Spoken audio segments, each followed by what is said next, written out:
Hello, I'm Connie Rotella, and welcome to our Triple Threat podcast. I'm super excited to begin this journey with all of you. Are you ready to put your best foot forward and show up with confidence? This tool is here to help you evolve into the artist you are meant to be. Just always remember to believe, become, and be ready. Add a new skill set or refine what you already know. So here we go. Today on Industry Talk, I have my good friend, Todd Hunter. Hi, Todd. How are you? I'm good. How are you, Connie? It's so good to see and hear you. I How's know it it's going? so good to see you and hear your voice, even if you're not close to me. You're in Halifax right now, aren't you? Yes, I am. I am up here or over here in Nova Scotia in Halifax and loving it. It's a beautiful place and I highly recommend everyone come and visit. Don't stay because I don't want it to become overpopulated. Just come, visit, and then get out and go. Okay, so let's explain where you come from because you're born and raised in New York. You're American. You've been in the show business world for all your life. That's all you've been surrounded by. You've done Broadway, production tours, you even toured in Italy, and you also did one of my favorite TV shows in LA. I'm a soap fan. Guess what soap opera he was on? General Hospital. So listen, when I met Todd, when he moved here in Montreal, I was so excited to speak with him because not only did he have the experience that we all crave and want for here, it's a dream. Like he was like living all of our dreams here in Montreal. And he came here for a different reason. So I'm going to ask you questions just to get to know you better. So Todd, you started off in the business as a young kid? Yes, as a young kid, as opposed to as a grown kid. So, yes, exactly right. Luckily. So being born and raised in New York, I was very blessed and fortunate to have somebody in my family who was my aunt, who was an original founding member of the Dance Theater of Harlem. So she was really the vehicle for my entree into show business. I used to go and watch the performances and I always loved the idea of being on stage. And then, of course, like all performers, actors, we love the outcome of the round of applause, the whole look at me, aren't I great, applaud for me component. But as I was growing up, I had friends in my neighborhood who were going to the High School of Performing Arts. They were, in junior high, you start shopping around for high schools where you want to go, and you kind of start to, become tracked on, okay, this is the direction I'm hoping my future will lead me to. And at that time, Fame was out. It was the brand new movie. I don't want to date myself, but let's just say it was out. And I auditioned for the school in their dance department. I got in, and from there, and I actually did not have any formal art training, as far as dance training, but I was a good imitator, so I could actually look at somebody, look at their lines, look at, how they were doing something and just kind of copy that in my own body. And I worked so hard for all of that. And by the time I graduated, I was graduated at the top of my dance class, thank God, because I worked really hard. But while I was also in training, I was taking classes outside of school. And I learned about this other discipline apart from concert dancing, which was musical theater, right? And so in order to do musical theater, you needed to really act and sing. And luckily, my training at Performing Arts High School, was really well-rounded, that while my major was dance, every week they also gave us acting classes and they also gave us voice classes. But I would take it upon myself to study even outside of school hours with a vocal coach or a acting school or an acting coach, acting teacher. And then from there, I was so fortunate. I started dancing with companies, both in New York and throughout the States. And then I remember I had started to audition for Broadway musicals. A lot of the times I was far too young to even be part of a company. I auditioned for wonderful choreographer, George Faison, who was the original choreographer for The Wiz. And I auditioned for even Bob Fosse. And I remember I had the balls. I cut school, I think, because I heard that he was working up at the Minskoff theaters, which I don't know if they even have those anymore. And I waited and waited in the hallways for him to come out. And he finally came out. I was like, "Hi, Mr. Fosse. I'm a dancer at Performing Arts High School, and if you need any help, I'd be more than welcome, willing to help you. And he's like, oh, that's so sweet of you. He goes, you know what? I'm having an audition. Why don't you come to the audition? So I came to the audition. It was for at the time, Sweet Charity, the last company that he did before he passed away, actually. And I got through the whole thing. They got down to the last final, whatever, 15, right? They only needed 11. And we came down the round. He was like, yes, no, no, yes, yes. And he got to me and he says, I really like you, but you're far too young for the show. And I was like, oh, but thank you. I was like, if I'm going to get cut, good for for getting cut because I look too young, Yeah. And so then from there, luckily after that, I was still able to I went audition for a couple other choreographers at the time. There was a wonderful gentleman. His name was Scott Salmon, and he was a choreographer for the Miss America pageant. He also did La Cage aux Folles on Broadway. And after that, I worked for a really good friend and mentor of mine. He turned out to be Maurice Hines Jr., who you guys might know. It was a major tapper, Gregory Hines' brother. Yes. And we're still close friends now to this day. And I started doing tours, and next thing I know, I got into my first Broadway show, which was The Who's Tommy. From there, I auditioned for Kiss of the Spider Woman, got into that for the national tour with Cheetah. After that, when that closed, right after I got into Victor Victoria, I had working with the amazingly kind, loving, open-hearted Julie Andrews and Liza Minnelli and Raquel Welch. And then after that, I went straight into Sideshow, which I covered Norm, who was a good friend of mine also, Norm Lewis. And once that show closed, my partner and I at the time, we decided, well, I think it's time to do something different, And so we moved out to LA. When I first got out to LA, they were auditioning for Company of Pippin. And luckily, I booked that as the leading player. And that was really a lot of fun because I always wanted to do that show. Always thought that role was so tailored for me, someone who sings, dances, and acts. And it was also Fosse, who, for me was the pinnacle of dance, right? Because he's a signature choreographer. And from that, the choreographer of Pippin was the assistant casting director on General Hospital. And so she says, hey, there's a role coming up. Do you want to come and audition? And I was like, oh my God, yeah. So she brought me in. We were getting down, callback after callback, and it got down to 5. And then they said, we decided they're getting rid of the character line. They're not going to do that character line. So I was like, oh man. And then she said, but there's this other role we have. And it was for the role of RC, who was Club One's general manager. And I booked that. So that kept me on there as a recurring, not a contract, a recurring, which is different. People need to know. And it opened up doors for me, and I was able to, thankfully book commercials. And then years later, I was called in to do Bold and the Beautiful, which I did. And I just did a few episodes on that. And then, you just keep plugging along. But it's so important. I know I'm painting this picture like, oh my God, and this and this and this and this. You have to remember, and I want everybody to always remember that it's not continuous. It's not necessarily without break. And it definitely was not like that for me. I know I just, like I said, painted this picture of like, oh, and I did this and this. There were moments in between those things that were happening that were very stressful, very anxiety riddled, and you just kind of make yourself wonder about if you're on the right track. Did you miss your boat? All these doubtful things, right? Right. But you keep going on because you have that love, that drive, and that passion for your craft, and it wasn't necessarily, I want to be a star. It's like, I love doing my craft. And if out of doing my craft, if I'm able to work, and if the so-called stardom stuff happens, yay, yippee, hi-yay, coyote die, But if it doesn't, at least you're working and doing something you love to do, right? Exactly. And that brings that centered, peaceful joy of like, okay, I am rightfully in my rightful place.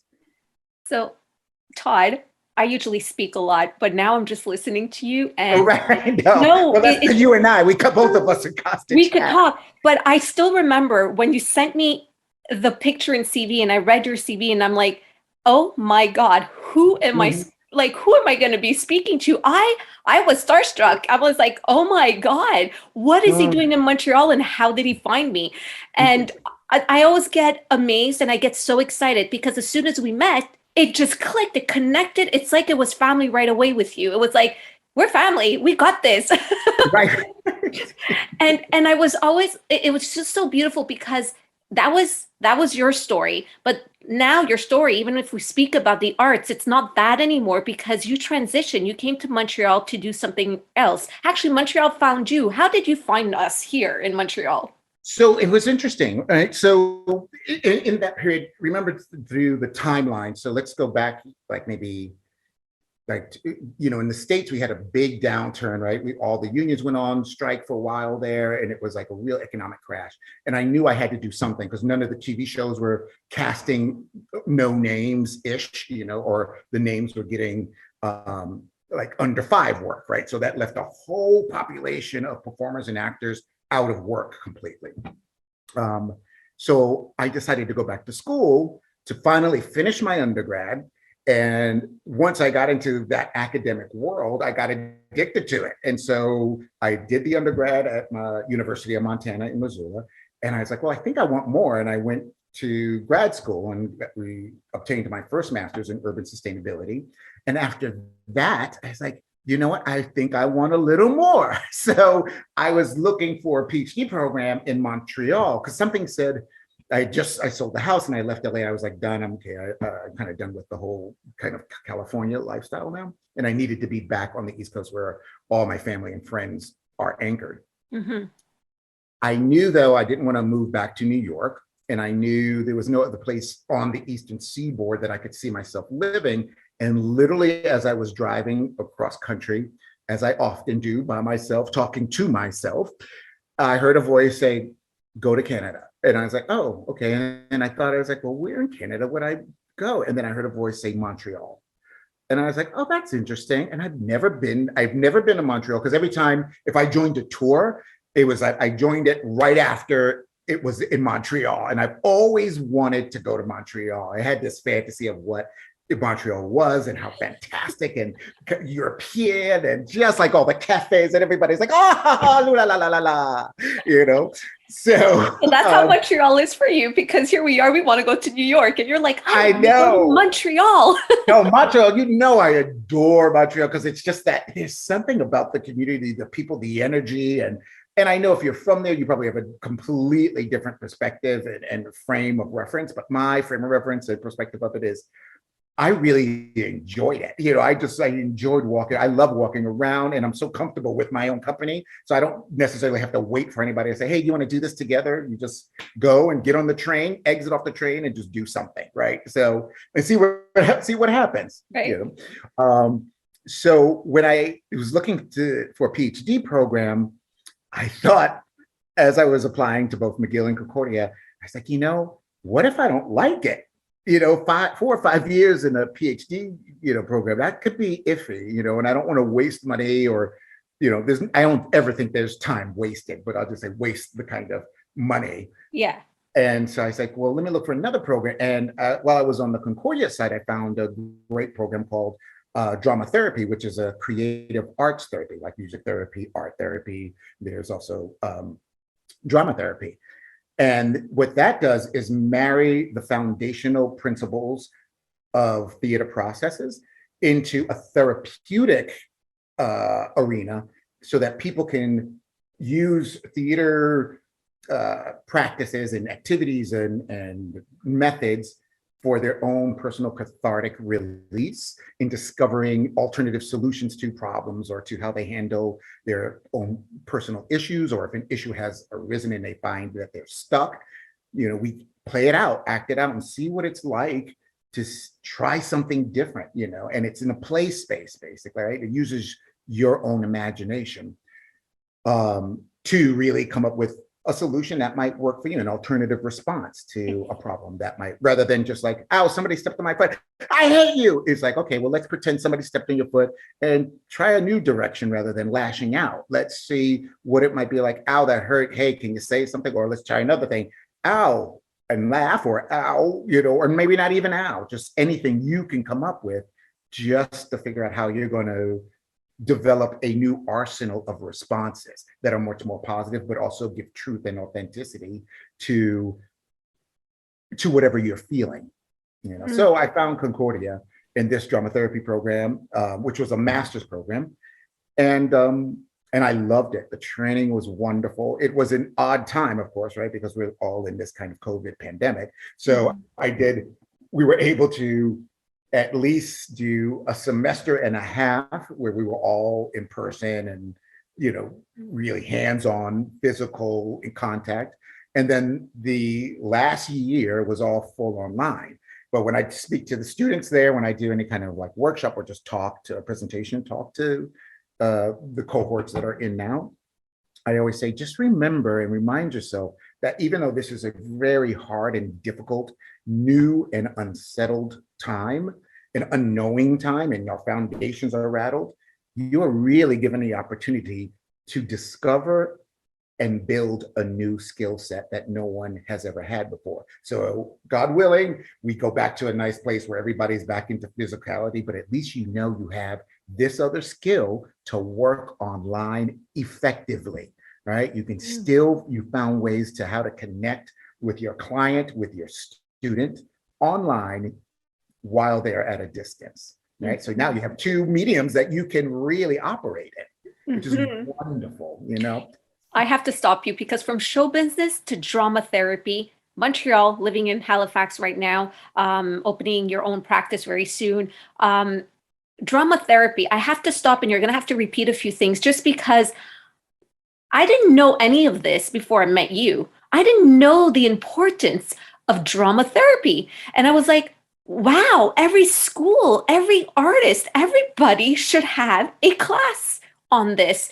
It will help all of us be more mindful on so many levels. And I'm like, what a perfect match it was for you after all these years of career, seeing so many people, the struggles, the pain, the happiness, the fame, the joys, the travels.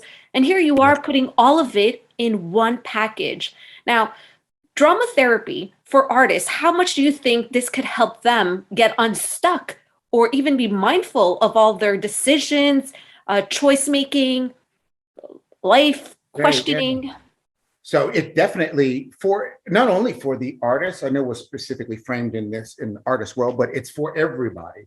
It actually, artists, especially in our field of actors and people who already know their bodies, their minds, the understanding of being open and vulnerable for expression, it really is highly, highly beneficial. Because they actually get to take on a role, another role, right? Basically a life role. Like your role right now is your studio business owner. Your other role is mom. Your other role, is caretaker. These are all roles we all play, right? And we get to say, well, what does the role of mom really look like? Or what does the role of business owner look like? And for everybody, those are all unique individual definitions, right? Determinations on how they move through life. For the artist, if somebody is stuck, and as artists, we get stuck, and by stuck, I always look at words so that we're always clear and on the same page of what words mean. So we kind of springboard from there. So when I say the words, if somebody is stuck, it can mean a couple of things, right? It could mean that they don't know how to move forward. That could be stuck, right? Or they could be stuck in the same pattern, right? Or the same reactions, the same, like I said, somebody steps on your foot and it's always the same script. Ow, you hurt me, I hate you, And drama therapy allows somebody to explore an alternative expression and to see how that feels before they take it out into the real world and really activate it, so one other piece, and I know we'll talk about this in a minute, about what drama therapy does for all people, and artists especially, I think really fully submerge themselves into it, is we use a lot of mindfulness approaches, which means it regulates the system, right? Regulates your nervous system so that you're not always at this high-pitched, frantic, oh my God, panic state, and nothing's going to go right, and all this self-doubt, all this, almost, and I hate to say almost like self-loathing, and you self-sabotage. You actually, through mindfulness practices, whatever information you get from that, you can actually put into the drama therapeutic some drama therapeutic processes and interventions to really start to build yourself up. Think of it as going to an emotional gym. You come in and you have no muscles. By the time after a month, you start to see some new definition, some tone, in your physique. And then you're kind of liking it. And you stay for 2 months and you're building up more muscles, right? And those muscles strengthen you, your core, your spirit, your sensibilities. Wow. Wow. Wow. That resonated with me. Emotional gym. What are you talking about, Todd? It's a nice image. Think of it like think of the gym. And this is part of what we do with drama therapy. Use your imagination. Think of like you walking into the gym in your cutest, best outfit ever. And instead of lifting real physical heavyweights, you're going to be lifting emotional weight and emotional tools and skills. You're going to be developing skills on how to lift those properly so that you don't hurt yourself, Oh my God. Oh my God. I am so excited right now. Right now, you see, I'm still learning about drama therapy because it's still, there's so many questions in my head going, okay, I see it as an improv gym. I get it. We change the scene or the scenario and we put ourselves in the situation. But now what you just said, it's a whole other level where every single entrepreneur should be part of this emotional gym in order to run any entreprise, or in order to run any shows, or in order to run any discussion with any human walking down the street. It's like, this is something we all need. This is something that we should all do. Yeah, it's very multifaceted and it's very flexible, that it can go into all different areas and actually address all different personal themes for people's lives, and you will see like drama therapists go into environments of big corporations or any kind of conference or something, just to help facilitate people to open up and feel safe and to move forward. Now, one-to-one, if I have a client, say, and is dealing with their own self-destructive tendencies, right? We'll look at what that is. It's talk therapy.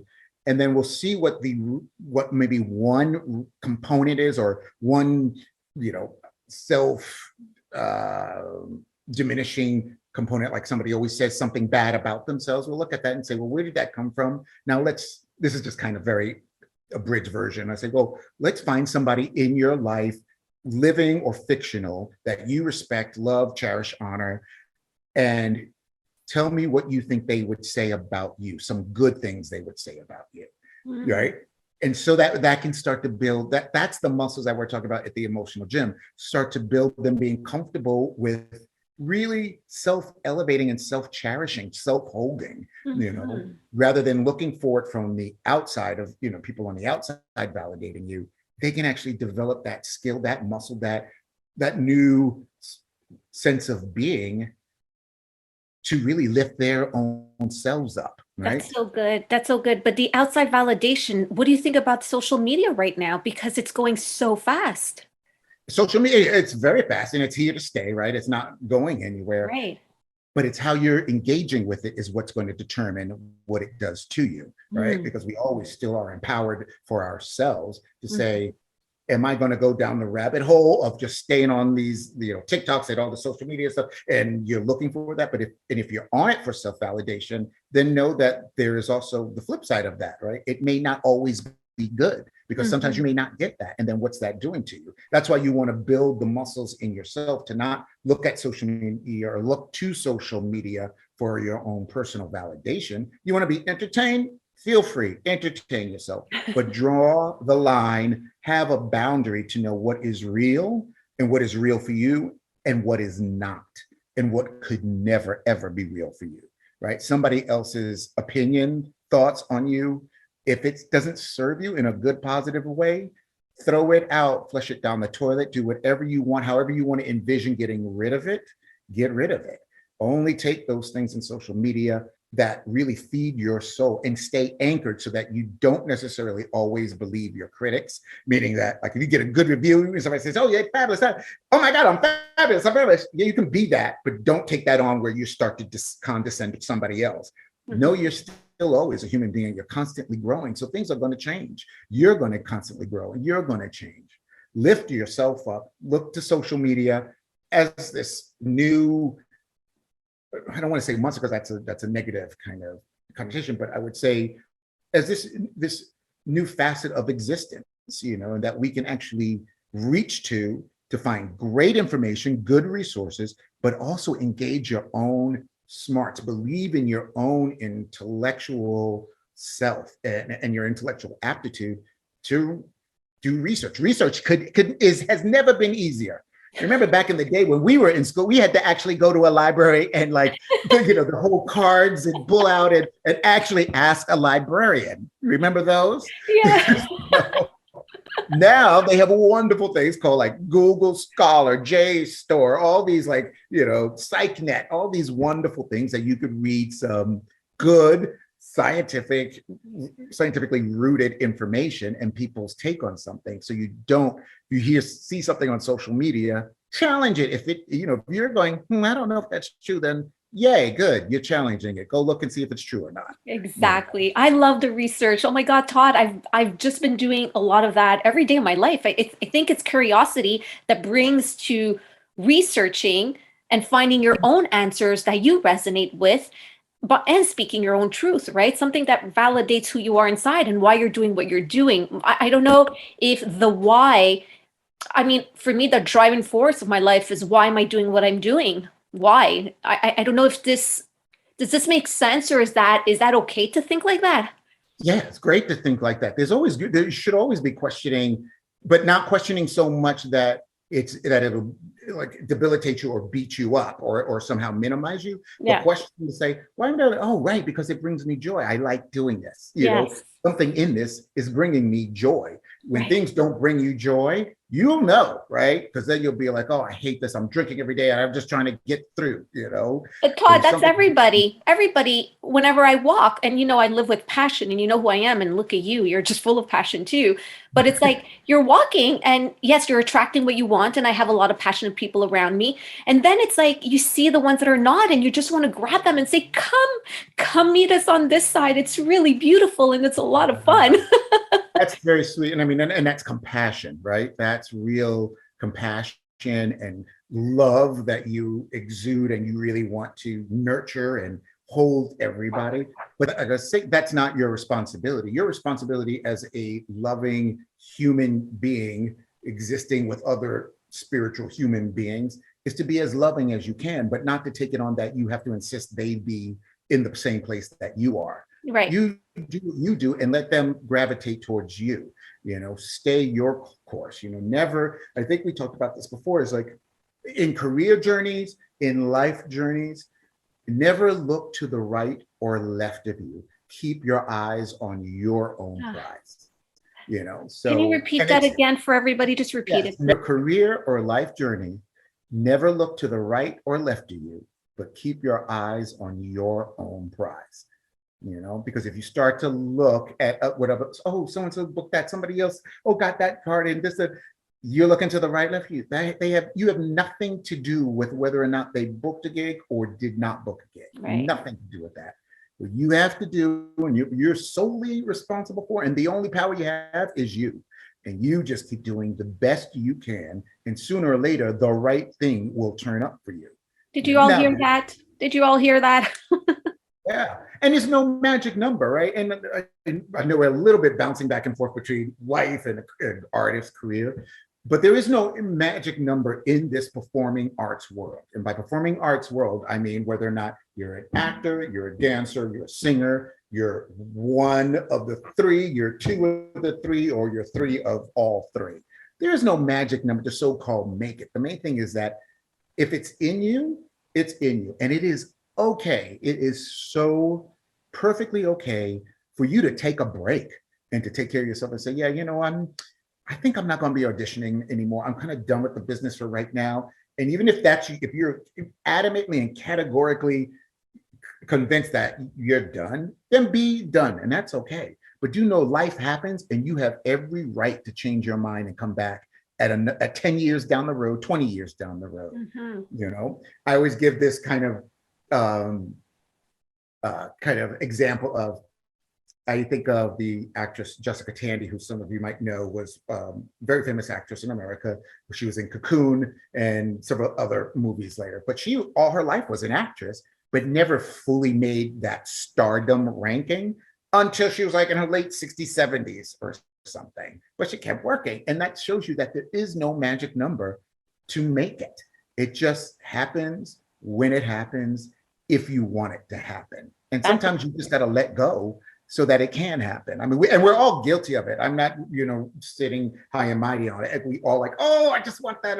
Oh, it's going to be great when it's hard to fight that. It's hard to dismantle those kind of, those old rope bridges that you see in movies and stuff like that. It's hard to dismantle that, right? Into the lands of desperation, the lands of it's going to be better over there. But when you are anchored where you are and you're happy about what you're doing, you're taking class, stay in that moment of being in class. Like, oh, I'm in class and I'm in class with people that I like. I'm talking to them and I'm laughing with them and I'm having fun learning this combination. Oh, that was a great scene I'm working on. Oh, I picked up some new information. Oh my God, that song, I learned how to do this odd, major to minor, back to major, kind of thing. And it's all those are the things that you stay in the moment, not like, oh, I'm so sick of taking this class for no reason. There's always a reason. The reason is that it brings you joy in that moment. Stay in that moment. Oh my God, thank you for sharing all that. That's such a great example of you never know when it's going to happen. Age is just a number. So if you like doing it today, what's the rush? You have a whole life. Yeah, I mean, you do it honestly, and it's not like, oh, I'll just do it tomorrow and putting off and procrastinating. No, it's staying with knowing that you're doing it because you love it. It brings you joy, right? Whether or not, doesn't matter if it's bringing you a, $10,000 a week gig or more. It just means like, I like the training and I'm hoping that out of this training, the audition will come and then a job will come and more fruitfulness, right? That's what the hope is. That's okay to hold, but really just anchor yourself in the moment of like, I really like this environment that I'm in. I get the, I look forward to coming to go to class with Connie because I know at the very minimum, we're going to have a good chat. Sometimes it'll be really deep and very thoughtful and provocative. And sometimes it's going to be hysterical, funny, silly. And hallelujah, that gives me a break from the rest of the life that I have to deal with, Yeah. So, yeah. You know what, Todd, I'm listening to you and thank God for this podcast that I started off, but I am learning so much. Even if we've talked, it just feels like today it even gets more profound in me that I understand even better. And to the point that I wish I could wake up to a 5-minute not a meditation, a mindfulness message from Todd. You should start doing these mindfulness things where we can buy and we just click on and listen to every day because there's so much out there. The noise is loud and it's so hard to because someone has to guide us just like you are doing it. It sounds so easy and it sounds so perfect and it sounds so beautiful. But then I'm afraid that when we go out there into the world, we're just going to forget because we're not training in this emotional gym that you were just explaining. Yeah. And first, let me say, I hear you and thank you so much for that because that fills my heart in this moment of like, oh, I'm glad that whatever I'm doing, whatever I'm saying is resonating with you and filling you up on some good positive level, right? Thank you. So I do hear that. And do know that, living in this place and having these tools and skills does not give you a free pass of divorcing yourself from whatever else is going in life. It's okay to walk out the door and all of a sudden it changes if you're in a bad mood or something, but then you'll use those tools to say, am I going to really focus in on what's pissing me off? Or am I going to acknowledge what's pissing me off? Say, yep, that's piss off worthy. And then, but let me look at something. Let me orientate my eyes, myself, my spirit, my mind towards something that's different, that's beautiful, that brings that, like maybe you see a flower coming out of, a garden and really focus in on that. That's the part of the mindfulness journey is that you look at something that takes you out of a place that you might feel is dark, negative, bad, and really orientates yourself. By orient, I mean, think of it physically as if you're looking straight ahead and whatever you're looking at straight ahead is, lack of a better term, pissing you off, right? But what if you turn your head slightly to the right and you see, I don't know, something that really makes you happy? Like it could be like, oh, a puppy dog. Sometimes some people it's dogs, some people it's babies, some people it's flowers, birds, whatever. And you really look at that and you really focus in on that. That's that muscle starting to build. That's that muscle working out. You know, it didn't mean that you're not, that whatever was you were staring at before was not piss off worthy, as I said. That still exists, but you don't really have to let that live in you. You know, you gave it a space, you gave it a time, and now that time, its time is over. Now you can turn your focus to something else that's not, oh my God, look at that bringing me joy. And you'll be surprised what that does for your body, for your mind, for your spirit. Some of the things we talk about in psychotherapy, especially like in psychodrama and stuff, is that the reason why we engage drama therapy and that it's active physically and using the imagination is because trauma lives in the body, and then information lives in the body. And the best way to access the body is to get it moving, right? And or when you see people moving, if you see people who are upset, what do they do with their body? They just kind of really contract it all, right? Or, you know, they get tight. And then you say, okay, I noticed that you're tight. What happens if you just open your arms out wide? What does that feel like now? That even changes. You're like, okay, yeah, well, that feels better. That feels more open, you know. But I'm still pissed out or I'm angry. And like, yeah, you're right. Good. But now, what does this also feel like? You don't deny anything. You just add on to something that's the counterpart, the positive counterpart of it. You know, I always believe in don't walk around being kind of pseudo happy. Everything is great. Everything is not great. Sometimes it's not great. And you know what? That's life. That's what life is. Sometimes it ain't good, but it ain't all that bad either. You know, there's always some, even in the worst times, you know, like, and it, you know, and I've cried my tears and everything, but I live there. Whenever it hits, live there for a second, give it a space, because it can't move out of you until you give it a space. But let it know, tell it, say, you're okay to be here now, whatever bad feeling, upset, anger, whatever, but you can't live here. You can't live here. You can be here on a visitation moment, but you are not paying rent. You've got to get out after a certain time, you know, and I'm moving on, you know. I don't know what to say, but this is going to be a gift for all of you to book a one-on-one consulting session with Todd. Like, you can do this over Zoom, obviously. This is just incredible. I think all of you, for your birthday or anything, everyday gift, just make sure you book Todd right away. Todd, if they want to book you, how do they go about it? What do you do? If there's two ways. There's one, you can go on Psychology Today, which is a website for all counseling therapists and psychologists.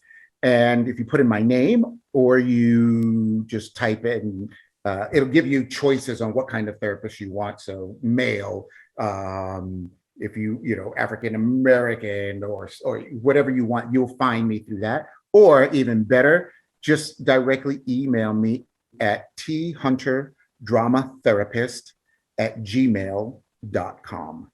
Okay, I'll make sure to put it on the post in order for everybody to find you, because this is something that you all should do. Please listen. You all should do it. Oh my God. I mean, I'm learning so much just today. Even if I knew you, it just feels that I maybe need this more and more. I'm like, oh my God. Oh no, I'm glad. And I hope they you know, that there are some that will take advantage of that, because it's really good work and you deserve it. You deserve, especially these times are so stressful and we're so bombarded with life's anxieties, right? We're hopefully coming out of this whole 2-3 year of pandemic living and kind of almost social disassociation and distance, and we need connection. But the one gift out of this is to figure out the relationship with yourself, right? And how to really love yourself, not diminish anybody else, but love yourself in a place where you can really just hold yourself and lift. If you lift yourself up in an honest, authentic, self-loving way, you will also start to lift other people up around you, right? That really just kind of permeates the room. If you ever walk into a room and you see somebody smiling and happy and joyful, people just gravitate towards that, right? And they're not doing it, but like, oh my God, look at me, and I'm better than you, or any kind of indications like that. They're just saying, hey, I'm just here. I'm sitting in myself, and myself is open and wants to be loving of me, but also wants to be loving and supportive, empathetic to you. I have no words right now. This week was a hard week on me because I was asking myself a lot of whys, and I was researching so many different things, and I'm blessed. I'm grateful because so many opportunities are here, and I'm opening doors for so many people, and I'm so happy. Like, when you're so happy, you go to bed going, I'm so happy, but I'm too happy. And I ask myself, because there's things that are being done, and I see the mistakes, and I see how we can be better, and then I get stuck on these little things going, only if, only this, it's the ifs and the ifs, and then I'm listening to you go talking, and my life is always meant to just live and have fun. Like, it just feels so light when I hear you, and I was focused on trying to fix things that it's like, why? Like, they want to do it like that. Let them do it like that. Let them figure it out. And here I am. I wanted to bring professionalism. I want to bring Montreal to another level. I want us to come together. I want, like, all these things that I want, because I want to see everybody happy. Because in the end, I want to see everybody happy. But not everybody has the same goal. And look at you, when I hear you talk, it's so freeing to hear that you could just have all that and just be not concerned with having to do it right all the time, or just let it be and understand how you're okay in your space, in your moment, and being there. And then also look at those words, right? You used a couple of really good key trigger words, like wanting it to be right. So who's defining right? Exactly. And you can't you can't take it on. It's so unfair to others, but most of all, it's so unfair to you to think you're responsible for somebody else's happiness, right? Or for somebody, or for how the world should go. You do the best you can in your skin, in your being, to put out what you want. And hopefully people will see that, and you will lead by example, rather than the other way of like, I'm going to make you do this. It's happy. It's over here. Like, that really is disguised for control, right? But that is the industry. The industry is full of control. Totally. But that doesn't, how you participate in that is still you, right? That you have a choice to say, okay, I'll take this, I'll take that, I won't take that, I won't take that. And if you have the integrity, people stand up for themselves all the time. Sometimes, most of the times it works out. Yeah, maybe sometimes it doesn't, but usually when those times when it doesn't, you don't want to be around those people anyway. Right. So you don't want to be around these people anyway. So make sure that who do you want to hang out with. Exactly. And choose wisely. Know yourself, and believe in yourself. Believe in your own self-care to protect yourself, to provide for yourself, in the sense of nurturing yourself. And know that you've come this far, so you're going to keep going it further, right? You didn't come this far to not win. You will always win. Now, the winning can always reshape, rechange, redo everything. When you were 6 years old, winning for you might have been, oh, I want that Barbie dream dollhouse. That was then, right? Whether or not you got it, now you're older and you're like, I don't want that. Somebody gave it to you now, you'd be like, oh, that's nice, I'm going to donate it. But, how bad do you want it, right? How bad do you want it? Right. And again, brings us back to the stay anchored in, when it comes to artists who are training and in business still and doing, no matter what age you are, stay anchored in the craft of it, the training of it, the joy that it brings you. It's the only discipline that's out here, the only job that's out here that allows you the freedom to divorce yourself from you, to play, right? And it can take an emotional toll if you're really deep in character, take care of yourself on how to get out of that, get back to the real world. And that's where you come back into that mindfulness of reorientating yourself towards something that's real, something that's beautiful, that lifts you up, lifts your spirit up. Part of the things I used to do with clients, if you go on these kind of mindfulness little meditative journeys, when we finish that, or those kind of places, you always have somebody open their eyes and just kind of really let them look around the room. And I always have them look around the room and call things out. Chair, book, title of the book, picture, so that they realize they're back here, in that space, but they can still bring with them back here in that space that same joyful, happy feeling, and even if that joyful feeling only lasts for that minute and then it, flips off as soon as they walk out the door because somebody steps on their foot, again, be honest. Yep, that did not feel good. Ow. And then once again, start working that muscle out, orientate yourself towards something good. I'll bring the mindfulness in my mindset every day now because of you, Todd. Yeah. And there's so many different, I'm such a stickler about when it comes to verbiage or definition words. Always, always, always, I tell everybody is, let's just go through words and define them together so that we know we're on the same page of what they mean, right? Like the word stuck. Stuck for me may mean one thing, but it could mean something completely different for you. So I need to operate and meet you where you are and hear what your definition is and say, okay, now I understand what stuck is. Doesn't it feel good to be able to be open and honest and understanding why we say words that could hurt us in our everyday life? Yeah. That's and huge. It's very important. Yeah. And the one thing that I've seen that you've done, which is so beautiful, so loving, is that, and trust me, and I know it's hard work to have a studio and deal with everybody, personalities and wants and desires and pulling on you here, there, everywhere. I'm surprised you have this long, gorgeous, beautiful, flowing hair still. I would have chopped it all off by now. Jagged cut. That would have been the new style.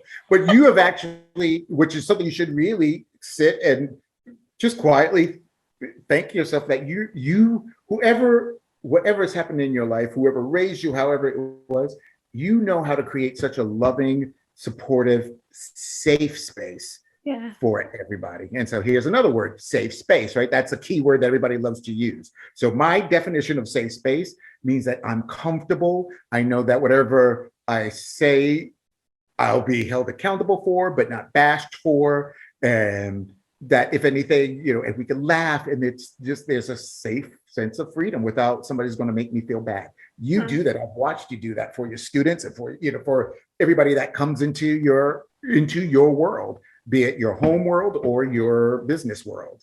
So brava to you. It's so lovely.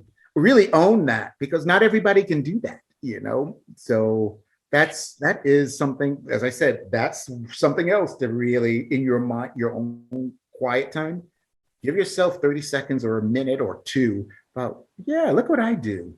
Yay, Connie, good for you. Be thankful and show gratitude to yourself. Yeah. While I'm crying over here, just listening to you. Thank you. Thank you, Todd. You know what? It is a lot of work.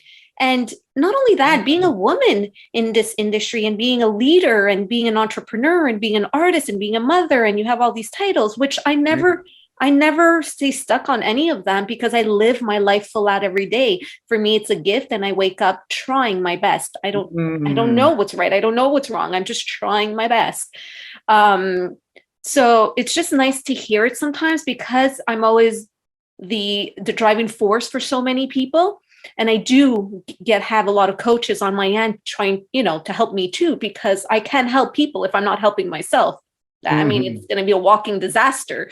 So in a way, I'm always searching for answers. And when I don't, I do ask myself a million more answers. And then some people agree, some people have opinion, but I'm never out there to hurt anybody. I'm out there to understand.